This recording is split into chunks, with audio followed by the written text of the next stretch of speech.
routine of our project. Teddy and I and the rest of our family are volunteers for the Restore Our Shores Foundation and the Brevard County Zoo.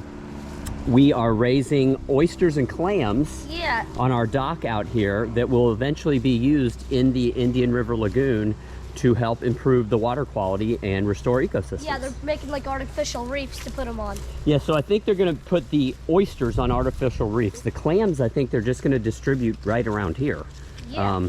Just right into the river. So we got the camera going right now because a lot of times when we walk out onto the dock, cool stuff comes shooting out from under it. So let's try not to stomp loudly.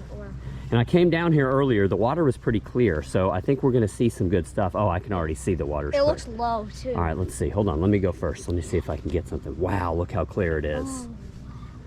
Oh, there's a big snook right there. Nope, that's not a snook, that's a redfish right there. There's another one. We need to come down here and go fishing, don't we? Yeah. Oh, look at the needlefish.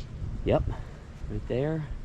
Wow. Look, there's some big fish over here. Hold on. There's a bait fish right here. Yeah, there's tons of fish. Oh my gosh. See, this is why we're doing this every once. You see this, the lagoon is just teeming with life.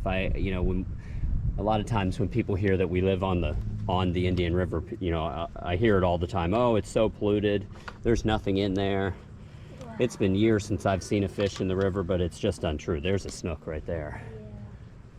Wow. That one is definitely not catching size. But look at when each there's a redfish. Scatters a whole pot of There's those a redfish, and tiny yeah, look at all these bait fish. Whoa. Wow. Okay, so there's one of our oyster cages right down here, and then you can see where all these bait fish are. You can see it real clearly. Here's our clam beds. Man, there's just fish everywhere. Wow. There's another big snook over there. Yeah, the bait fish. I'm gonna stop. Wow. Look at that, and the bait fish are all over the top of this clam bed here. We're actually kind of lucky as fishermen. You know, doing this project with the Restore Our Shores Foundation is attracting more fish to our dock. So it's kind of a win-win for everybody here. Wow, look how clear the water is, though. It's amazing. So clear. Oh man, look at that snook. Yeah, it's not keeping size. No, but still. Oh, there's some nice big That is fish. a snook right there. Yep, some little mullet or something. Where are they going? They're off. All right, so let's see. I'm gonna hand the camera over to Teddy. You ready, bud? Yeah, there's none on that. Here, I'm gonna hand the camera over to Teddy. We're gonna go ahead and, here's another snook. There's 3 of them. Oh yeah. All right, we're gonna pull these cages up and see what's in them. See if we have any predators or. No predators on the top. Oh man, they're so heavy now. Holy cow. 40 pounds, you think? Oh, I don't know. They're real heavy. Holy cow. You got Anything anything coming out of there? There's some little parasites, but... Wow, they're like basically crammed in here at this point. Oh, I need to put my gloves on. Yeah. So let's show everybody. We got, Teddy brought the net down. That's just the pool brush right here that I'm gonna use to sweep the sand off of the clams here. Yeah, because they look at all that stuff on them. So I got some water shoes to wear too. Then I got my gloves. We got our little hydrometer here. We're gonna take a salinity test at the end. And then here's our scrub brush for the cages. So I'm gonna put these gloves on. I really should be wearing shoes too. Yeah. These cages will cut you up, but I'm all right. We'll be all right. Man, those fish are awesome. Yeah, we need to come back out here maybe tonight. Look at this. Look at this bunch of bait fish right here. Yep. Oh, the snook, see them? Yep. Those 3 snook we saw earlier. Yeah. All right. Get these guys unstuck a little bit. Yeah. They look pretty good. Wow, they got a ton of them in there. Holy cow. So here's a couple little predators right here. Little mantis shrimp or something. Here's some little oysters that came out. We'll pop those back in. Yeah. But what we're doing here is we're pulling these cages out to get any predators that might be in there out. And also we're gonna leave them out for 8 hours to mimic a low tide. And what that'll do is, you know, sitting out in the hot sun, any predators we miss are gonna die. And the oysters can actually stand being out of water, I think, for quite some time, maybe even up to several weeks. But that's not what we've been advised to do. We've been advised to take them out for 8 hours and then put them back in. That's just something I read online. Cage number 2. Holy cow, they're heavy. we'll need to get some more cages because there's no other cages to distribute them. They're like a solid brick. Well, I think we're nearing the end of the program here. We're on week 13, and these aren't going to get much bigger. So I imagine they're going to come pick them up soon. We'll have to ask Annalisa when the volunteers are going to come pick them up. So sometimes when we pull these up, we have like blue crabs on top of them, or a whole bunch of catfish resting on top of them. But this time, today it doesn't look like much. The water's pretty good. They look pretty good. They're not too dirty. Yeah. They're definitely not super clean, but... Yeah, well, they've been... Whoop, there we go. Look at that. Look at that. Sheep's head. Yep, there it goes. So that's one of our main predators. We often find little baby sheep's head. That was a bigger one. That was a big one. We often find babies in here. We shake it, sometimes one will come out. I don't see any though. How many cages we got up? 4? Did I miss some? Oh, there's 2 over here, okay. So usually when you volunteer for this program, you get 2 of these cages, but my wife volunteered us for 4, and then I think a volunteer came out and accidentally placed 2 of them on our neighbor's dock. We didn't find them for a couple weeks, so we asked for 2 more, and we got 2 more, and then we found those 2 cages, so now we have 6 cages. So this looks like it's too much work for you. Keep in mind, you wouldn't have this many cages, and also they can even give you a oyster buddy that can come out and help you. If you go out of town, or if maybe you're elderly or disabled and can't, you know, lift these out of the water. You could still have an oyster. You can still have them on your dock, and that's still, even though you have to call them, it's still helping the It's still helping the cause, right? Yeah. And then there's other ways you can volunteer too. I'm sure you can donate money, but there's other ways. They have workshops where volunteers build these cages. We built some. Yep. And there's other things you can do. I'm sure there's volunteers that place all this, all the oysters and clams in the river too. So if you don't live on the water, but you want to be a part of the project, there's opportunities. Yep. I think it's a great program. Yeah. Oh, there's some bigger fish down Yep. there. I need to come back out with a pole. Yeah. Now we're getting to be midday here. We should probably come out tonight after dinner or something. Yeah. I still want to make... The water not working? Oh. There it goes. There we go. I was gonna say, I thought this was kind of I thought this was an artesian well here. Stop flowing, we'd be in trouble. Yeah. All right, so basically all we're gonna do now, I'll show you what we're gonna do real quick.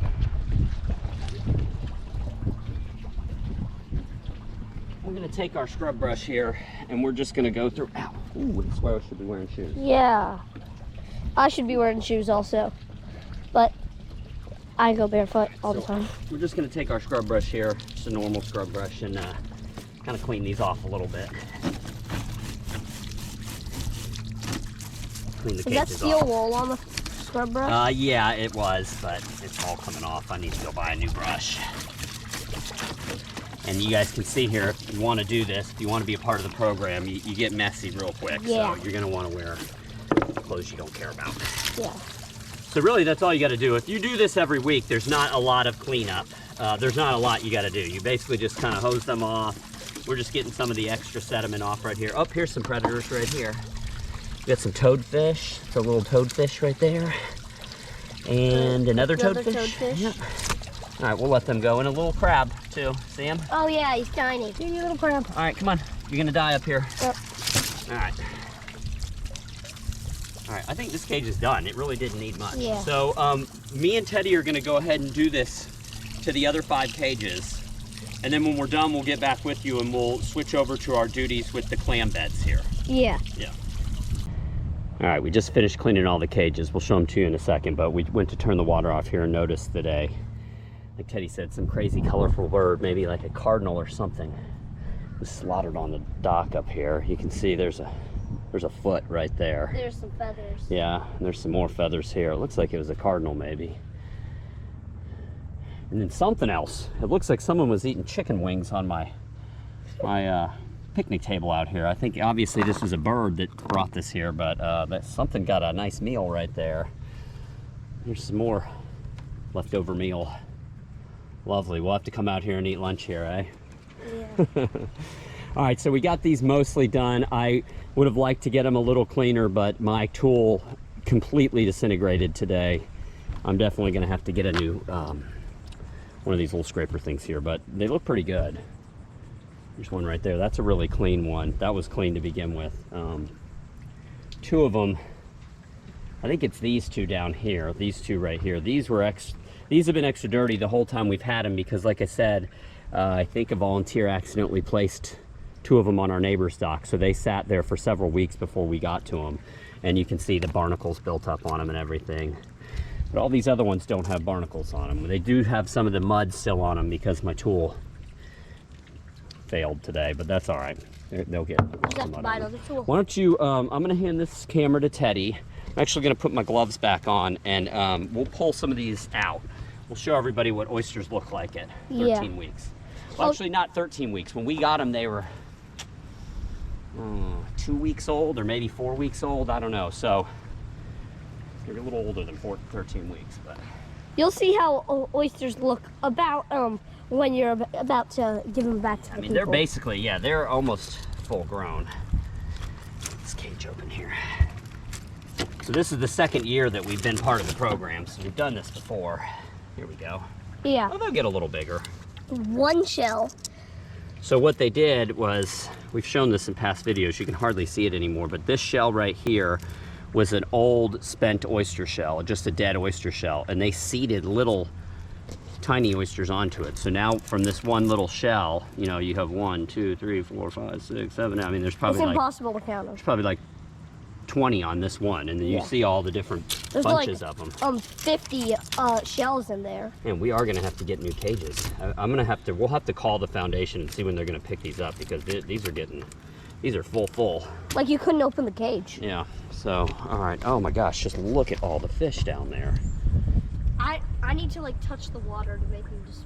That's crazy. All right, so next up, I'm gonna put on my water shoes here and go... Swim with the fish. Yeah, I'm gonna go wade out here, and all we need to do is take our broom and kind of just push the sand and stuff off of these nets here. You can see there's like a walkway in between the two nets, so I can get in there and push it all off. So we're gonna turn the camera off. I'm gonna get suited up here, and we'll get back with everybody when I'm down there in the water. All right, so I'm down here in the water. Looks like we have a lot of growth on these too, not just sand. So we're gonna just kind of, oh yeah, look at that, look at all that. Seaweed. Yeah. Kind of push some of this off of here. The fish aren't scattering too much. Like all they've gone is to the other side of the clams. There's a bunch of junk on here. Damn. We might have to come out here another day after all the silt clears and get another look at it, because you can see I'm kicking up so much debris, it's hard to see what I'm doing here. And there's a lot of growth here on top. It was not here a week ago. That's crazy. It's large growth too. It is. I don't know if it might have floated on there, it might not have grown on there. But like I said, it's kind of hard for me to see what I'm doing now that I kicked all that up. But we're just gonna push it off the best we can. You know, if we do a little bit every week, it might not be perfect, but it's better than nothing. You can't let this stuff build up. You've got to clean those oyster cages, and you got to tend to the clam beds, or nature just takes over.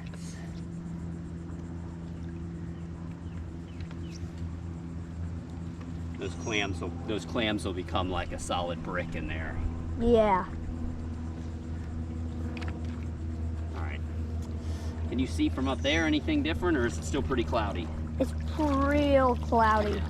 So I think what we'll do is, that was good. At least we disturbed some of this. You can see it leaving right there. I pushed a lot of stuff off. Same with under the dock. Probably not perfect, but I'll come back out here in a couple days. I might even come back out tonight when I put these in and give it another sweep. Yeah. So can you pass me the hydrometer now? Yep. There it is. It's right up here. Yeah. So we're just going to do a quick salinity test real quick. And then what we'll do is report our findings. They have like a little website or an app that you can report your findings to. So that's all.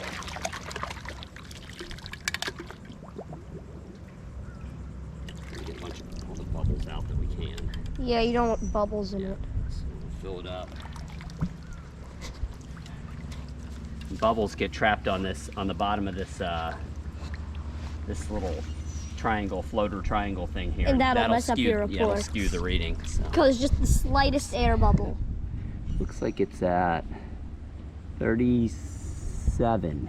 37? Between 36, yep, 37. Between 36. Is that good? Yep, that's about what it is. I think one time we had a reading of about 34 and one time at 38, so that's right within range. So, all right. Excellent. So that's really all we have to do. Except for, again, 8 hours. I got to come back and put those back in the water. So. Yep. All right, y'all. If anybody has any questions about the Restore Our Shores Foundation, you can go to their website. It's restoreourshores.org. The Brevard County Zoo might have some information on their website as well. If you want to just ask us questions, though, feel free to post down below, and we'll do our best to answer them for you. And we do an update every week, so check back next week, and we'll show you what everything looks like, and maybe we'll get some other cool wildlife on camera too. Okay, All right, y'all. I hope you enjoyed the video. Until next time, everybody out there, take care. Bye.